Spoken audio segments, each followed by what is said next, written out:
Bismillahirrahmanirrahim. Assalamualaikum warahmatullahi wabarakatuh. Sahabat-sahabat Arajuan dimanapun kalian berada. Alhamdulillah kita berjumpa lagi. Semoga dalam keadaan sehat sahabat-sahabat sekalian. Kemudian terima kasih saya ucapkan telah mengikuti perjalanan video yang saya buat.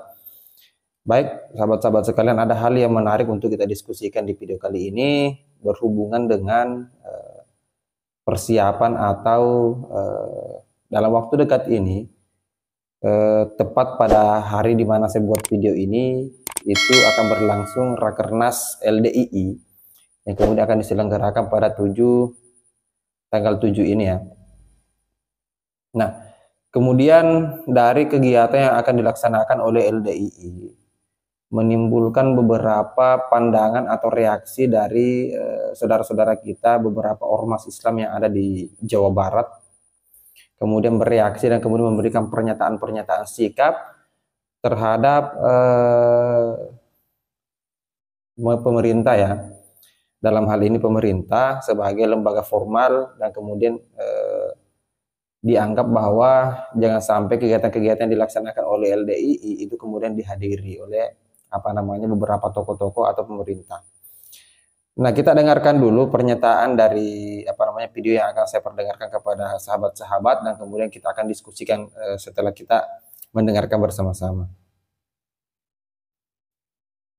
Mas Islam Provinsi Jawa Barat mengucapkan terima kasih yang sebesar-besarnya kepada MUI Provinsi Jawa Barat yang telah memfasilitasi kami untuk diberikan penjelasan-penjelasan yang lebih konkret terkait dengan keberadaan LDII. Dari pertemuan yang tadi digelar, itu jelas sekali dengan berbagai macam fakta, bukti, dan lain sebagainya, bahwa LDII adalah jelmaan atau makhluk lain daripada Islam Jamaah yang sudah dinyatakan kesesatannya. Dan istilah diri, sesat. Nah, maka kami seluruh ormas Islam dari Jawa Barat ini memohon kepada pihak berwajib, dalam hal ini pemerintah secara formal, untuk tidak hadir pada acara Rakernas yang akan digelar pada tanggal 7 sampai dengan tanggal 9 November. Karena kehadirannya itu akan melegitimasi keberadaannya yang sesungguhnya itu adalah aliran sesat. Baik, sahabat-sahabat sekalian, kita sudah mendengarkan sendiri bagaimana pernyataan dari ormas Islam yang ada di Jawa Barat yang telah melakukan pertemuan di kantor DPW MUI Jabar.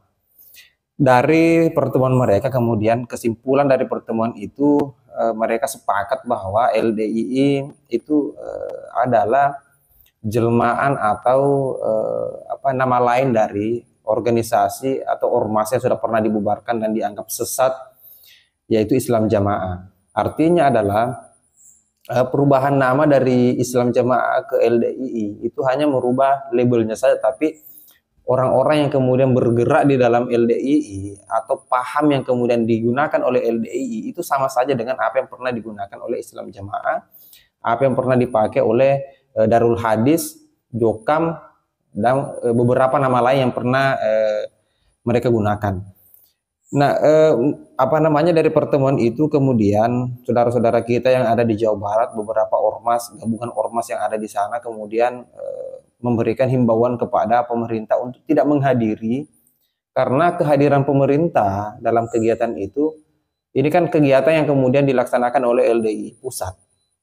Kemudian kalau misalnya seperti biasa, anggaplah misalnya kayak organisasi sekelas NU atau Muhammadiyah atau lembaga-lembaga apapun yang punya struktural sampai di pusat, itu pasti akan biasanya dihadiri oleh menteri misalnya, atau presiden atau Kapolri.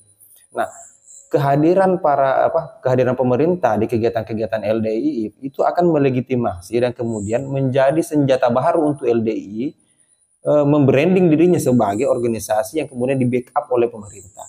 Nah, itu yang kemudian disuarakan oleh saudara-saudara kita di Jawa Barat, dan ini harus kita dukung, ini harus kita support sebagai bentuk perlawanan kepada LDII, dan sebisa mungkin LDII kemudian cepat direspon oleh pemerintah, termasuk lembaga-lembaga yang berkepentingan atau misalnya memiliki hak untuk memberikan fatwa seperti Majelis Ulama Indonesia, agar persoalan yang terjadi di dalam kondisi umat yang ada di dalam LDI itu cepat dikelirkan.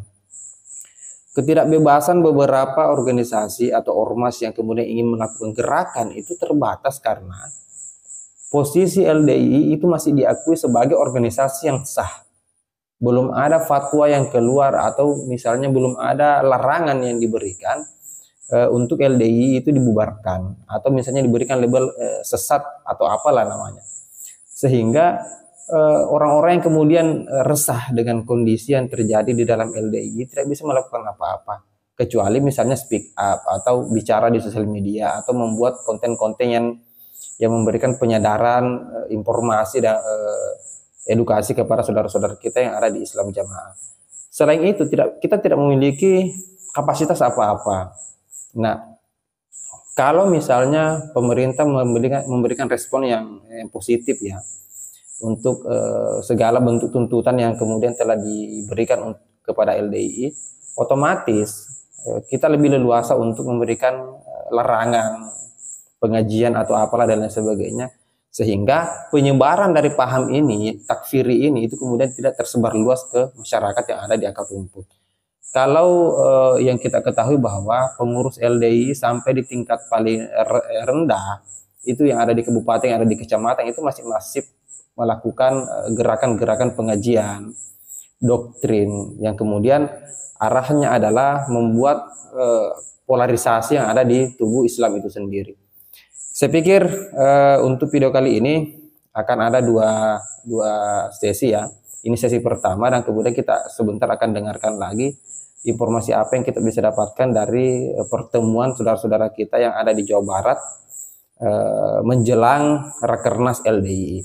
Mungkin itu sahabat-sahabat sekalian, akhir kata, wallahul muwaffiq ila aqwamit thoriq. Assalamualaikum warahmatullahi wabarakatuh.